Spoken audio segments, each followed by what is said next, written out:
عاوز تشتري بيت في اونتاريو؟ ما تخليش الاخطاء القانونيه تكلفك فلوس كتير.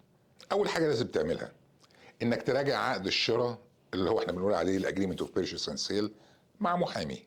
البنود الصغيره اللي بتبقى موجوده في العقد ممكن يكون لها تاثير كبير، زي مثلا لو نسيت تضيف شرط التمويل او التفتيش او اي حاجه تلاقي نفسك مضطر انك تكمل في الصفقه على بيت ما ينفعش. في حاجات كتيره اهم من ده، لو البيت حد مقتول فيه مش عارف ايه الكلام ده، كل الحاجات دي كلها الايجنت بتاعك ممكن يوضحها لك. في مشاكل مخفيه تانية، لو بتفكر تعمل اي تجديدات بعد الشراء لازم تفهم كمان قوانين المنطقه اللي انت رايح فيها. بعض القوانين مثلا بتمنعك انك تتغير واجهه البيت، لونه مش عارف ايه، الطوب، الحاجات دي.